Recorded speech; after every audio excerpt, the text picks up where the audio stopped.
अस्सलाम वालेकुम। दो टोक के साथ मैं हूं वक़ारुल हसन। इस वक्त आवाम के मसाइल कुछ और हैं, जहां पर आवाम चाहती है कि फोकस किया जाए हुकूमत की जानिब से, लेकिन हुकूमत का कुछ मामलात अलग दिखाई देते हैं। ख़ास तौर पे अगर बात की जाए तोशा खाना, उसके अलावा जो है वो इलेक्शन और वो मामलात है जिससे बरह रास्त आवाम का ताल्लुक़ बनता नहीं है, और आवाम को परेशानी अगर है तो वो किसी और मामला से है। वो बढ़ती हुई महंगाई के हवाले से है। बढ़ती हुई महंगाई को कम करने के हवाले से एक खुशखबरी तो सुनाई जा रही है, लेकिन वो इंदिया जो दिया जा रहा है वो नवाज शरीफ साहब के वापस आने से मुंसलिक कर दिया गया है। यानी कहा यह जा रहा है कि नवाज शरीफ साहब जब वापस आएंगे वतन तो उस वक्त महंगाई में कुछ कमी की जा सकती है। ख़ास तौर पर पेट्रोलियम प्राइसेस जो है उसमें कमी लाई जा सकती है, बिजली की कीमतों में कमी लाई जा सकती है, और वो इलेक्शन मुहिम भरपूर तरीके से पंजाब में चलाएंगे। और इसी तरीके से जो दीगर इत्तेहादी और दीगर लोग हैं वो भी अपनी अपनी इंतखाबी मुहिम को चलाएंगे। खान साहब ने कहा है कि वो असम्बलियाँ तहलील कर देंगे, और इस सिलसिले में वो मशावरत जो है तकरीबन मुकम्मल हो चुकी है, और गालिबन उम्मीद जाहिर की जा रही है कि 17 तारीख को अनाउंसमेंट की जाएगी कि किस दिन असम्बलियाँ तहलील की जाएंगी। राना सनाउल्लाह साहब सामने आए, कहते हैं कि आप तारीख ना बताएं बल्कि आप असम्बलियाँ तहलील कर दें, और उसके बाद हम देखते हैं कि जो वफाकी वज़ीर क़ानून हैं तारड़ साहब, उन्होंने ये कह दिया है कि अगर जहाँ जहाँ असम्बलियाँ तहलील की जाएंगी वहाँ पर इंतखाबात हो जाएंगे। इसका मतलब ये है कि अगर पंजाब और KP की असम्बली तहलील होती है तो ना सिर्फ ये कि ज़िमनी इंतखाब नहीं बल्कि वहाँ पर इंतखाबात होंगे, और इन दो सूबों के अंदर इंतखाबात के लिए कहा जा रहा है कि तैयारी मुकम्मल है। अगर नवाज शरीफ साहब वतन वापस आते हैं तो क्या उस वक्त सूरत हाल होगी ख़ास तौर पर सूबा पंजाब की, कि क्या वहाँ पर मोबिलाइज़ कर सकेंगे नून लीग अपने वोटर्स को, सपोर्टर्स को, और उसके बाद वो इंतखाबात में जब उतरेंगे तो यकीनन जो मामलात हैं वो तब्दील हो सकते हैं। क्या खान साहब इतना बड़ा रिस्क लेने को तैयार होंगे, या फिर उनको जो दूसरा मशवरा दिया जा रहा है कि आप वापस असम्बलियों में आइए और असम्बलियों में आने के बाद जो है फैसलों के अंदर आप अपना हिस्सा डालिए, क्योंकि इस वक्त जो राजा रियाज साहब हैं जो इस वक्त अपोजिशन लीडर बने हुए हैं कौमी असम्बली में, या फिर अगर हुकूमत हो ये मिलकर अगर निगरान सेटअप लगा देती है, चाहे वो कौमी असम्बली के हवाले से, यानी जब वफाकी या जनरल इलेक्शन होते हैं तो वहाँ पर जब निगरान सेटअप का क़याम आएगा, निगरान वज़ीर आज़म का क़याम अमल में लाया जाएगा, तो वहाँ पर जो मुश्किलात हैं वो PTI को बढ़ सकती हैं। तो इसमें अगर असम्बलियों में वापस आने की जो तजवीज़ दी गई है खान साहब को, अगर वो वापस आते हैं तो वहाँ पर भरपूर अपोजिशन कर सकते हैं, और साथ ही साथ वो निगरान सेटअप के हवाले से अपनी बात रख सकते हैं। अब तक के जो भी फैसले खान साहब ने किए हैं उसमें वो खातिर ख्वाह उन्हें कामयाबी नहीं मिली है, जिसकी वजह से थोड़ी उन्हें परेशानी का सामना है। लेकिन अगर वो इस परेशानी से निकलना चाहते हैं तो उन मशवरों की तरफ जाएं जहां पर उनके बुनियादी कारकुनान उन्हें मशवरा दे रहे हैं, या फिर जो बड़े इस वक्त इंटेलेक्चुअल्स हैं वो उन्हें मशवरा दे रहे हैं, उस तरफ वो जाएं और उन मशवरों को कबूल करें, ना कि फवाद चौधरी या शेख रशीद या इस तरह के जो दीगर लोग मशवरा दे रहे हैं, जहाँ पर अब तक खान साहब को फ़ायदा होने के बजाय नुकसान होता हुआ नज़र आ रहा है। क्योंकि जो हार्ड लाइनर हैं तहरीक इंसाफ के, उनके तमाम मशवरों के अंदर कोई दम नज़र नहीं आया, सिवाय इसके कि वो तलखियाँ बढ़ाएं या फिर मुआशी सूरत हाल को ख़राबी की तरफ लेकर जाएं। इसी ख़राब सूरत हाल के ऊपर PTM एक इजलास भी करने जा रही है, और ख़ान साहब के इस हार्ड लाइनर जो एक उनके बयानिया है उसको काउंटर करने की भी जा रही है। तो वो किस तरह से काउंटर करेगी इसका भी अंदाज़ा हो जाएगा, और जनवरी में कहा जा रहा है कि कुछ आवाम को रिलीफ मिल सकता है। अगर ऐसा है तो ये बात तो खुशाइंद है, लेकिन आवाम को रिलीफ मिलना भी चाहिए। हमारे साथ मौजूद है राना गुलजार ताज साहब, पाकिस्तान पीपल्स पार्टी से ताल्लुक़ रखते हैं। उनको खुशामदीद कहते हुए हम जानना चाहेंगे कि पाकिस्तान पीपल्स पार्टी PTM क्या कुछ कर रही है। और हमारे साथ वजाहत सिद्दीकी साहब पाकिस्तान तहरीक इंसाफ से मौजूद हैं, उनसे भी हम जानेंगे कि तहरीक इंसाफ का आइंदा का अमल क्या होगा। राना गुलजार साहब, खुशामदीद कहते हुए जनाब, इस वक्त तहरीक इंसाफ ख़ासतौर पर आज खान साहब ने प्रेस कॉन्फ्रेंस भी की, उनका कहना है कि असम्बलियाँ तहलील करेंगे, और वो ये कहते हैं कि जो न्यूट्रल हैं वो न्यूट्रल ही रहें ताकि जो मामलात हैं वो आगे की तरफ बढ़ सकें। क्या किसी के न्यूट्रल होने से आपको कोई परेशानी का सामना या PTM को होगा? शुक्रिया वकार भाई, बिस्मिल्लाहिर्रहमानिर्रहीम। बहुत अच्छी बात है खान साहब ने जो बात की है, माशाल्लाह। वो तो कहते ही रहते हैं, हमें तो खुद याद नहीं होता वो क्या कह गए और कब क्या कहा। बहरहाल बड़ी मेहरबानी, उन्होंने जो भी कुछ कहा वो खुद ही तो कहते थे कि जी लोगों ने मेरी मदद की है, जो साहब का हमारे चीफ चले गए हैं कि उन्होंने बड़ी मदद की है, उन्होंने बड़ा, वो खुद ही कहते थे। बाद में उन्होंने उनका नाम न्यूट्रल रख दिया, फिर उसके बाद कभी एम्पायर रख देते हैं, कभी कुछ करते हैं। तो मैं ये समझता हूँ कि इन चीज़ों से बाहर निकलना चाहिए और एक संजीदगी का मुजाहरा करना चाहिए पाकिस्तान की सियासत में। खान साहब, आप माशाल्लाह पॉपुलर लीडर हैं, पॉपुलर खिलाड़ी हैं, लीडर तो नहीं, खैर खिलाड़ी या पॉपुलर हैं। तो इस तरह के मैं समझता हूँ जुमलों से इज्तनाब बरतना चाहिए और जो भी फैसले हैं कौमी मफाद में करने चाहिए। ज़ाती एक जो आपके सीने में एक आग जल रही है बदले की, उसको ठंडा करें और आप एक बड़ा होने का मुजाहरा करें और जो भी बात है संजीदगी से मुजाहरा करें, संजीदगी से करें और उस पर अमल भी करें। तो कौम आपकी तरफ देखती है, आपके फॉलोअर आपकी तरफ देखते हैं, जब वो आपके ज़बान से निकले हुए अल्फाज सुनते हैं तो उन्हें बड़ी शदीद तकलीफ होती है। अच्छा रन साहब, इस वक्त जो लोगों का आम मसला है वो है बढ़ती महंगाई, उसके अलावा जो उनके घरों में बिजली नहीं आ रही, पानी नहीं आ रहा, दीगर वो मामला जो कि अवाम के मसाइल हैं, वहाँ से नज़रें हटी हुई हैं हुकूमत की। गालिबन वो तोशा खाना और असम्बलियाँ तहलील होंगी नहीं होंगी, इसी पर लगे हुए हैं। तो क्या पीडीएम का तरजीहात जो है वो अवामी मसाइल हल करना नहीं है? मैं आपसे गुजारिश करना चाहूँ, पहले तो मैं जरा सा ये असम्बली देखिए, जो खान साहब ने एक खेल खेल रहे हैं ना, ये खेल अच्छा नहीं है। आपको जो करना है आप कर दिखाइए, आप अपने फॉलोवर्स को या कौम को बेवकूफ़ ना बनाएं। अच्छा, ये बेवकूफ़ बनाना है। देखिए, जिस दिन से उनके खिलाफ नो कॉन्फिडेंस आया है तो वो उस दिन से घर नहीं गए, वो रोड पर ही हैं और उन्होंने पैसा उनका अपना हो या फॉलोवर का हो, उस पैसे का उन्होंने ज़िया किया है। मैं समझता हूँ सबसे ज़्यादा जल्द से पॉइंट स्कोरिंग वो चाहते हैं, ये गलत है। इससे कौमी वसाइल को नुकसान होता है, चाहे अवाम का हो चाहे सरकार का, उनका अपना ज़ाती पैसा हो, बहरहाल ये इसका नुकसान है। और मैं मौजूदा हुक्मरान जो है उनसे भी गुजारिश करता हूँ कि वो खान साहब की बातों पे कम ध्यान दें, क्योंकि जाहिर सी बात है एक खसियानी बिल्ली खंबा नोचे। अब वो इख्तिदार में नहीं है तो बेचारे जाहिर है आपके लिए बात कर रहे हैं। तो मैं समझता हूँ जितनी बात खान साहब का जवाब देने में आप कर रहे हैं, आप कौमी वसाइल को बरोकार लाते हुए अवाम की खिदमत करें, अवाम को रिलीफ दें, क्योंकि कल अवाम आपके साथ रोडों पर इसीलिए थी कि वो महंगाई की चक्की में पिस रही थी, बेरोजगारी के मामलात बहुत उरूज पे थे और जिस तरह से सूरत हाल थी, लाकानूनियत थी। तो आज अल्लाह ने आपको इख्तिदार दिया है। मैं मौजूदा हुक्मरानों की बात कर रहा हूँ कि उनको चाहिए कि वो अवाम को पीने का साफ पानी भी मुहैया करें, उनको अशिया खुर्दनोश जो है वो सही तरीके से फराहम की जाए, बेरोजगारी का खात्मा होना चाहिए, लाकानूनियत का खात्मा होना चाहिए। तो ये हुक्मरानों की जिम्मेदारी है और जिसमें वो कोशिश कर रहे हैं। और मैं ये समझता हूँ अमल ज्यादा से ज्यादा अमल होना चाहिए और प्राइस कंट्रोल कमेटी पर सख्त एक्शन होने चाहिए ताकि अवाम को रिलीफ मिल सके, क्योंकि आगे इलेक्शन आ रहे हैं, हमें इलेक्शन में जाना है और अवाम को रिलीफ देंगे तो इंशाअल्लाह हमें वोट मिलेगा। मैं तारुफ करा दूं कि अदनान इस्माइल साहब पाकिस्तान तहरीक इंसाफ से उन्होंने हमें ज्वाइन किया है और उन्हें खुशामदीद कहेंगे। अदनान साहब, ये फरमाइएगा कि इस वक्त जो हुकूमत के दीगर मामलात और मसाइल हैं, बढ़ती हुई महंगाई है या दीगर चीज़ें हैं, लेकिन तहरीक इंसाफ जो है महंगाई से ज़्यादा जो फोकस है वो कर रही है। महंगाई से ज़्यादा फोकस इस वक्त तहरीक इंसाफ का नज़र आता है कि हम असम्बलियाँ तोड़ देंगे या दीगर मामला जिससे अवाम का इतना सरोकार नहीं है। तो क्यों इस वक्त जो तहरीक इंसाफ है उन मामलात की तरफ जा रही है जहाँ से अवाम का सरोकार नहीं है, बल्कि अवाम जो है वो तो महंगाई की चक्की में पिसे हुए हैं, उस तरफ तवज्जो क्यों नहीं दे रही तहरीक इंसाफ? शुक्रिया आपका मुझे प्रोग्राम में लेने का। मेरे भाई, मुझे टॉपिक तो नहीं पता आप किस बारे में बात कर रहे हैं, लाइन पे अचानक मुझे लिया है। अच्छा, कुछ डिस्ट्रक्शन की लाइन है। मैं समझ जो पा रहा हूँ ये है कि आप ये कह रहे हैं कि पाकिस्तान तहरीक इंसाफ का मौक़िफ़ क्या है, ये पूछ रहे हैं।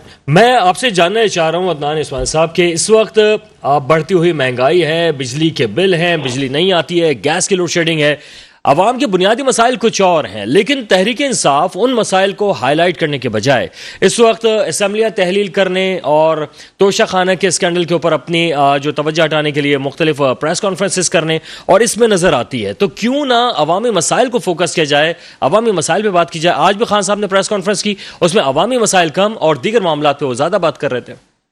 भाईजान, अवामी मसाइल जो है वो पॉलिटिकली हल किए जाएंगे ना। अब प्रॉब्लम यही आता है कि जो ये एक हुकूमत आपके ऊपर आके बैठी है, पिछले 60 महीनों में मईशत का जो हाल हुआ है पाकिस्तान की, इट्स डेविस्टेटिंग। 7,26,000 लोग जो अभी फिगर आया है कि जो लोगों ने मुंतकली यहाँ से पाकिस्तान से नौजवानों ने, जाहिर है कोई 50-60 साल का बंदा नहीं जाता है, यंग जनरेशन जाती है पाकिस्तान से, वो अभी पिछले इस डेकेड के अंदर ये जो 7-8 महीनों के अंदर जो है ना लोगों ने जाना शुरू किया है।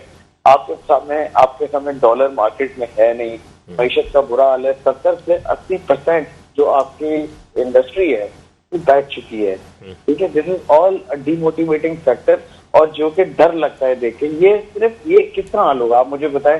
क्या सिर्फ महंगाई का शोर मचा के हल तो नहीं होगा? वो तो हमने शोर भी मचाया महंगाई का, हमने एहतजाज भी किया, हम रोडों पे भी है, हम सड़कों पे भी है, लेकिन इसका वाहिद हल साफ और शफाफ इलेक्शन है। तो इलेक्शन करा दें, कौम को अपने मुंतखब नुमाइंदे चुने दें, 5 साल के लिए नुमाइंदे आएंगे, वो परफॉर्मेंस करके देंगे। ठीक है। अच्छा अदनान साहब, लेकिन ये समझ में नहीं आती बात कि इलेक्शन का महंगाई से ताल्लुक क्या बनता है? किस तरह से आप समझते हैं कि इलेक्शन हो गए तो महंगाई खत्म हो जाएगी? बैड गवर्नेंस हो रही है ना। आप मुझे बताएं कि पिछले 8 महीने साल पहले ऐसी क्या हो रहा था जो आज नहीं हो रहा अगले पिछले 8 महीनों में? देखें, इलेक्ट्रॉनिक वोटिंग मशीन बंद करा दी गई, NRO 2 ले लिया गया, उसके बाद सारे आना शुरू हो गए जी, हमजा शहबाज आ गए, शहबाज शरीफ साहब आ गए, मरियम नवाज आ गई, फिर नवाज शरीफ साहब आ रहे हैं, मोस्ट वेलकम आए।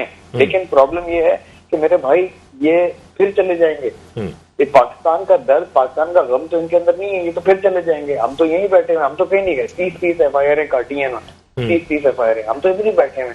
मसला ये है कि जब तक आप एक पॉलिटिकल स्टेबिलिटी मुल्क में नहीं लाएंगे, कभी भी आपकी मईशत, आपकी इकोनॉमिक्स, आपका जो बिजनेस है, बिजनेस सेक्टर है, वो इनसे इतना इस वक्त डिमोरलाइज हो चुका है क्योंकि पॉलिटिकल अनस्टेबिलिटी बहुत ज्यादा है पाकिस्तान में। तो ये ओनली हल, जो वाहिद हल नजर आता है, वो सिर्फ साफ और शफाफ इलेक्शन करा दें। 3 महीने बाद करा दें, 2 महीने बाद करा दें, इलेक्शन की डेट दें, लेट द इलेक्टेबल्स कम इन। जो लोग जिनको वोट देना चाहते हैं वो आए पावर में, आपके मुल्क की तकदीर वरना नहीं बदलते, उनको भी उतार दें। अच्छा तो देना, जी, प्रॉब्लम क्या है? ठीक। अच्छा अदनान साहब, अब अगर चले वो इलेक्शन की डेट अनाउंस हो जाती है और निगरां सेटअप की बात आती है, निगरां सेटअप में जो वजीर आजम लगेंगे, निगरां वजीर आजम बनेंगे, वो वही बनेंगे जो कि इस वक्त मौजूदा हुकूमत है, यानी कि PDM, या फिर तहरीक इंसाफ के वो लोग होंगे जैसे राजा रियाज साहब? तो ये लोग मिलके जो है वो निगरां सेटअप कायम करेंगे। ऐसे में अगर बार बार मशवरा दिया जा रहा है PTI को, खान साहब को, कि वो असेंबलियों में वापस आ जाएं और असेंबलियों में आने के बाद फिर अपनी एहतजाज भी करें और सियासत भी करें, वहां पर वो कर सकते हैं निगरां सेटअप। मतलब ये कौम को फिर हम एक लॉलीपॉप देने जा रहे हैं। लेकिन निगरां सेटअप जो है, फिर आपको उस पर एतराज होगा कि निगरां सेटअप को तो मानेंगे नहीं आप। देखिए, फर्स्ट थिंग फर्स्ट, तो आप पहले डेट ले लेना। अब जब डेट सामने आएगी तो फिर नाम भी सामने आ जाएंगे, फिर तो मुश्तरका बैठ के एक लायमल तय किया जाए। लेकिन वो आपकी बात क्यों मानेंगे अदनान साहब? आप तो बाहर होंगे फिर। मेरे भाई, वो तो अंदर रहने के बाद भी नहीं मान रहे ना। हाँ, नहीं, अगर आप वहां पे अपोजिशन लीडर आपका होगा तो जाके निगरां सेटअप में बात हो सकती है ना। अगर आप बाहर होंगे तो कैसे मान लेंगे?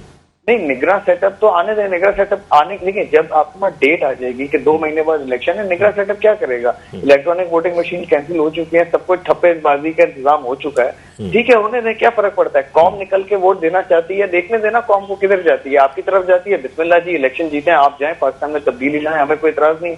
Let the nation decide. आप और हम और बाकी लोग क्यों डिसाइड कर रहे हैं? अच्छा, यानी कि अगर निगरां वजीर आजम कोई भी बन जाएगा, आपको कोई एतराज नहीं होगा, यानी PTI को?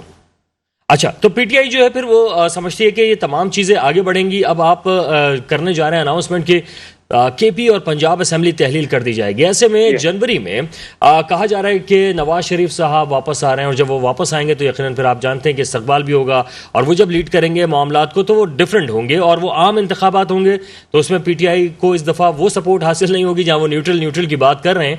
तो न्यूट्रल अगर कोई होते नज़र भी आएंगे तो आपको तो इतनी खास सीटें नहीं मिल पाएंगी।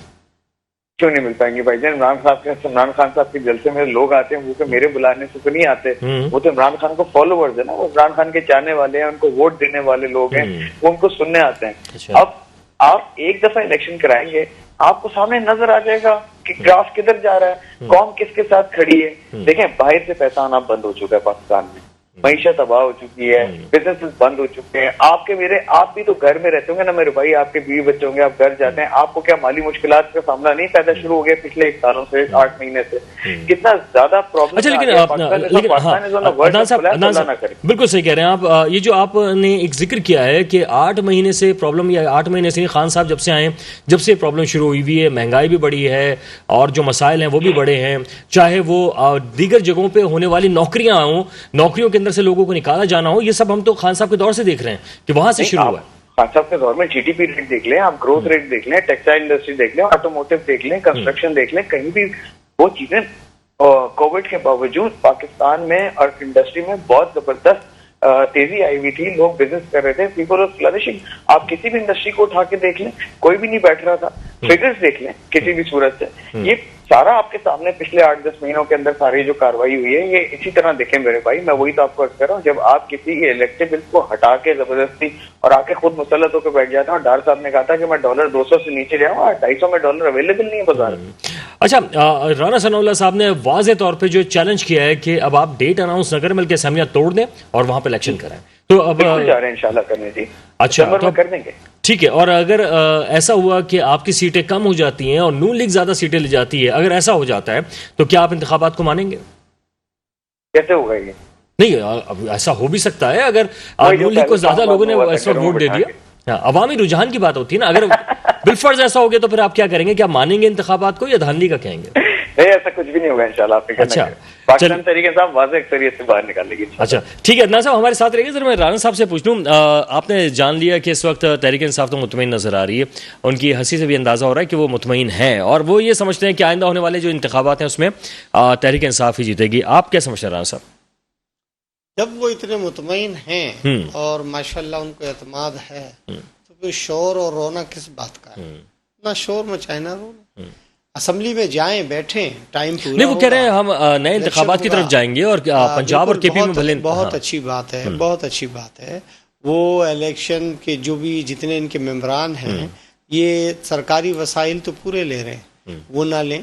दूसरी बात ये है कि जो पंजाब असम्बली है और खैबर पख्तूनख्वा की असम्बली है, उन्हें तहलील करें और जहाँ जहाँ इनके लगाए हुए सेक्रेटरीज और दूसरे लोग हैं उनको रिजाइन कराएं और आज़ाद कश्मीर की असम्बली को तहलील कराएं और उसके बाद इलेक्शन का फिर देखा जाएगा जो भी होगा। सबसे पहले कदम उठाएं। अच्छा, और सरकारी वसाइल का इस्तेमाल बंद करें। सरकार के जो वसाइल हैं, चाहे सूबों में हैं या वफाकी जो आपके एमएनएज हैं, जो सारे अमारात ले रहे हैं, उनको लेना बंद करें। और बिल्कुल ये इनकी बहुत अच्छी बात है, इनको अवाम पे एतमाद है, तो बिल्कुल अवाम जो इसको वोट देगी इनको तस्लीम होना चाहिए। मैं ये नहीं कहता कि अवाम इनको रिजेक्ट कर देगी, मैं ये भी नहीं कहता कि अवाम पीपल्स पार्टी को या किसी और जमात को रिजेक्ट कर देगी। मैं तो ये कहता हूँ कि जब इलेक्शन होंगे तो अवाम जिसको सिलेक्ट करे उसको मानना होगा। मैं फिर एक बात कहूँगा कि मज़ाकरात की मेज़ पे आना होगा। ये फैसले रोडों पे नहीं होते, ये इस तरह की बातें नहीं होती। आप अवामी आदमी हैं तो अवामी तरीके से डील करें, हंसने से कुछ नहीं होता। खान साहब भी जो हैं हंसी रहे हैं, बाकी कुछ नहीं कर पा रहे हैं। आपको एतराज है कि वो क्यों मुस्कुरा रहे हैं? नहीं, मेरे भाई हैं, मैं खुद दिल खोल के हंसे और अच्छी बात है मुस्कुराना, बहुत अच्छा अमल होता है। हंसी खुशी रहिए, खून जलता है ऐसे तड़पने से, तो हंसी खुशी रहिए, बहुत अच्छी बात है। अच्छा, लेकिन अगर जैसे भी अदनान साहब ने कहा कि इलेक्शन हो जाते हैं, पंजाब में हो जाते हैं, केपी में हो जाते हैं, इतनी सीटें ही ले लेती है अगर तहरीक इंसाफ और इसी तरह से सेटअप बन जाता है और वो हुकूमत में आ जाते हैं, तो फिर फायदा क्या है इन इलेक्शन में दोबारा जाने का? अभी भी तो उन्हीं की हुकूमत है। देखें जी, बात ये है कि मैंने आपसे कहा ये वक्त फैसला करेगा। अच्छा। हम तो बड़ी बात नहीं कर सकते, ये फैसले सब वक्त करते हैं और वक्त को कैद नहीं किया जा सकता। जब वक्त आएगा फिर देखेंगे। और हम तो, हमारी तो दुआएं इनके साथ हैं और हम तो पॉलिटिकल लोग हैं, हम तो अपने दिल में बुगस नहीं रखते। हम तो इनको जब चाहेंगे गले लगा लेंगे, हमारे भाई हैं, कोई ऐसी बात नहीं, पाकिस्तानी है।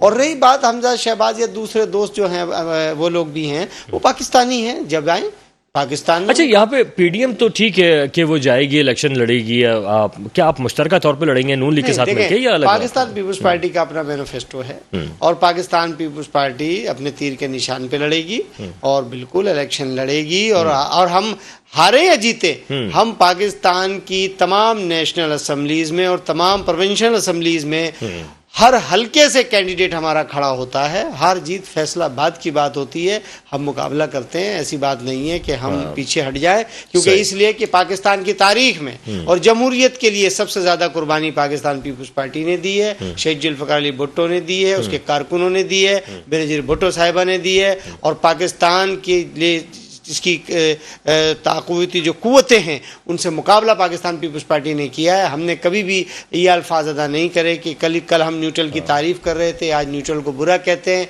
कभी एम्पायर का जिक्र करते हैं। तो ऐसा नहीं करना चाहिए। अवाम की ताकत पर आपको यकीन होना चाहिए। आप अवामी आदमी हैं तो न्यूट्रल तो जाहिर सी बात है, वो इदारे हैं हमारे, उनका तो नाम भी नहीं लेना चाहिए। वो जाहिर है एक प्राइम मिनिस्टर के मातहत काम करते हैं और प्राइम मिनिस्टर सुपीरियर है। और यहाँ एक अजब बात होती है कि प्राइम मिनिस्टर सुपीरियर है और वो बात इदारों की करते हैं, तो मुनासिब सी बात होती है। मैं जरा अदनान साहब से पूछ लेता हूँ, यही वाले कुछ सवाल हैं। अदनान साहब ये फरमाइएगा कि अगर पंजाब में केपी में इंतखाबात हो जाते हैं, जैसा आप कह रहे हैं कि हमें ही वोट पड़ेंगे और खान साहब जीतेंगे, फतह याब आप ही लोग हो जाते हैं, तहरीक इंसाफ फतह याब हो जाती है, यही सेटअप दोबारा से बन जाता है, तो फिर फ़ायदा क्या होगा? यानी कि पंजाब में अभी भी तो आपकी हुकूमत है, फिर इलेक्शन करा के वापस आके फिर फ़ायदा क्या होगा उसका?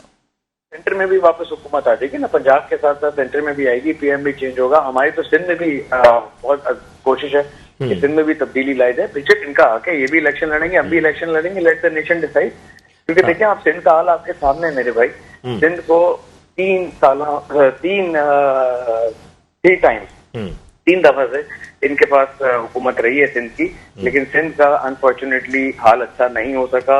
आप किसी भी सूरत ले लें, चाहे इंफ्रास्ट्रक्चर ले लें, चाहे आप जो है ना लॉ एंड ऑर्डर सिचुएशन ले लें, चाहे आप ट्रांसपोर्ट ले लें, चाहे आप एजुकेशन ले लें, सारी चीजें आपके सामने। हम तो कहते हैं कि इस नेशन को डिसाइड करने दें कि इसको जाना कहाँ है। ठीक, नहीं जाना उसने, आगे नहीं बढ़ना है, ऐसा ही रहना है तो ऐसे ही रहने दें, कोई बात नहीं, लेकिन डिसाइड तो करने देना। ठीक, अच्छा, लेकिन अदनान साहब इस वक्त जो बात हो रही है वो राना सनाउल्लाह साहब हों या आजम नज़ीर तारड़ साहब हों, आप यानी वजीर दाखिला हो या वजीर कानून हो, दोनों ने एक बात कह दी है इस वक्त कि अगर पीटीआई जो है वो इलेक्शन से चाहती है करवाना और असम्बलियाँ तहलील करती है तो सिर्फ केपी और पंजाब में इलेक्शन होंगे, तो फिर सेंटर में किस तरह से आप आ सकते हैं या सिंध की तरफ कैसे आएंगे? फिर इनके कहने से सारी तमाम ख्वाहिशात पूरी नहीं होंगी ना मेरे भाई। लेकिन जहाँ की असम्बली तहलील होगी वहां पर इंतखाब हो जाएंगे, 2 सूबों में हो जाएंगे फिर। नहीं, लेकिन मैं तो आपसे ये कह रहा हूँ मेरे भाई कि अगर तो पाकिस्तान तहरीक इंसाफ सारी असम्बलियाँ तहलील करने अपनी चली जाती, क्योंकि खान साहब ने कहा कि मैं दिसंबर में कर दूंगा, तो ऑब्वियसली इलेक्शन होगा। उसके बाद हम सिंध में भी हम तो ये कह रहे हैं ना कि जनरल इलेक्शन करा दें, अर्ली डेट ले लें। सेटअप संभल नहीं रहा है, मईशत तबाह हो रही है, लेट द नेशन डिसाइड उन्होंने किस तरफ जाना है, क्यों नहीं करने दे रहे, प्रॉब्लम क्या है? सही, अच्छा मुझे एक बात बताएं, ये इलेक्शन लड़के तो नहीं आए ना? जी नहीं, इलेक्शन लड़के ही तो ये असेंबली में पहुंचे, तभी तो इन्होंने आपके खिलाफ जो है मोशन मूव किया है, तभी तो बात कर रहा हूँ कि हमें तो रिजीम चेंज पे उतारा गया और 1 पॉइंट हमें पता लग गया कि जी अब नए प्राइम मिनिस्टर सब आ गए। हम तो ये कह रहे हैं कि ये नाजायज हुआ है, इसको जायज तरीका कर ले। आप कहते हैं कि जी हमने अच्छा नहीं चलाया, हम कहते हैं आपने अच्छा नहीं चलाया, री इलेक्शन करा लें, अभी पता लग जाएगा कौन। लेकिन अदम एतमाद अदनान साहब, अदम एतमाद जो पेश की है वो कौमी असम्बली के मेंबरान ने ही तो पेश की है, वो आउटसाइडर तो थे नहीं। तो आपके सामने हुआ मेरे भाई, वो कैसे पेश हुई है, उसमें कहाँ लोग घरों में इन्वॉल्व थे, उसके अंदर बैठे हुए थे, किस तरह लोगों को फायदा किया है, किस तरह अमेरिका से लेटर आया है, सारा ही तो आपके सामने है, कोई ढकी छुपी बात तो है नहीं। हम तो ये कह रहे हैं हमारे साथ गलत हुआ है। हाँ। आप एक दफा इलेक्शन करा ले, कौम हमें मुस्तरद करती है, हम फिर तस्लीम करेंगे, हम कहेंगे जी आप चलाए पाकिस्तान। ठीक है, और जहाँ पे इस वक्त करप्शन भी हो रही है, जहाँ पे पाकिस्तानी रुपया जो है वो जाया भी किया जा रहा है, वहां पे आप लोग फिर असेंबली में ना होते हुए मराद क्यों हासिल कर रहे हैं? वहां पे आप अपनी मराद छोड़ दें ताकि कम से कम पाकिस्तानी कौम का पैसा तो बचे। बिल्कुल ठीक है जी, पाकिस्तान एयरफोर्स के जो जहाज यूज किए जा रहे हैं, जिसमें लोग बाहर से यहाँ आ रहे हैं, जिसमें मौलाना फजल रहमान साहब भी आए, वो किस तौर पे यूज करें, और हम तो इंशाल्लाह ये जल्दी छोड़ देंगे। जो हमारे लिए नहीं होगा वो हम इस्तेमाल नहीं करें। ठीक है, अच्छा रन साहब इस वक्त जो बात कर रहे हैं वो ये कह रहे हैं कि करप्शन जो है वो बेइंतहा है और ये सारी चीज़ें पीटीआई अगर इलेक्शन में जाती है और वो जीत के आएगी तो वो सब चीज़ों को साफ कर देगी, बेहतर कर देगी। देखिए ना, पहले तो ये जवाब देना कि जो अभी बात की है मेरे भाई ने, ये तो सारे गलत लोग हैं। क्यों नहीं होगी? पाकिस्तान के लिए तो हर दिन कोशिश, ये तो सारे गलत लोग हैं, ये अच्छे लोग हैं। ये मराद क्यों ले रहे हैं? सबसे पहले तो उसे बंद करें ना भाई, ये तो हैं ही गलत लोग। आपके बकौल जो आप कह रहे हैं भाई ये तो गलत लोग हैं, तो आप ये बंद करें। सबसे पहले तो आप अच्छे होने का सबूत तो दें कि देखे जी हम असेंबली में नहीं थे, इतने दिन हम नहीं रहे, हमें एक भी तनख्वाह नहीं चाहिए, हम रिटर्न कर रहे हैं सब चीजें, ये कौमी खजाने में वापस जमा करा रहे हैं। आप ये मुजाहिरा तो लेकिन करें, जुर्रत तो करें। तहरीक इंसाफ तो ये समझती है कि करप्शन जो है वो आप ही लोग कर रहे हैं, तो वो जो खजाने में वापस जमा होगी रकम तो वो कहीं करप्शन में ना चले, बकौल उनकी। इनके घर में कौन सा अच्छे जा रहे हैं। और दूसरी बात, जुल्फी बुखारी कौन से नेक आदमी थे। देखिए जुल्फी बुखारी कौन से नेक आदमी थे। मैं आपसे गुजारिश करता चलूं, जो इनके पास आए बाएं दाएं जो लोग बैठे हुए थे, महमूद खान साहब कौन से नेक आदमी हैं, आपके जो परवेज खटक साहब हैं, इनके कौन से नेक आदमी हैं, मालक जब्बा केस का क्या हुआ, BRD मंसूबे का क्या हुआ। तो जनाब बात ये है कि ये करप्शन तो क्या है। क्यों नहीं आए 4 सालों से पाकिस्तान में? दवाई लेने गए हुए थे लंदन, कहाँ बैठे हुए थे? ठीक है अदनान साहब, लेकिन बात यहाँ पे ये मैं आपके पास आ रहा हूँ सवाल लेके, लेकिन मैं एक छोटे से ब्रेक की तरफ जाऊंगा। ब्रेक के बाद वापस आऊंगा तो अदनान साहब ये NRO 2 की भी बात करेंगे और दीगर जो इश्यूज हैं इस पर भी बात करेंगे। हमारे साथ ही रहेगा, एक छोटे से ब्रेक के वापस आते हैं।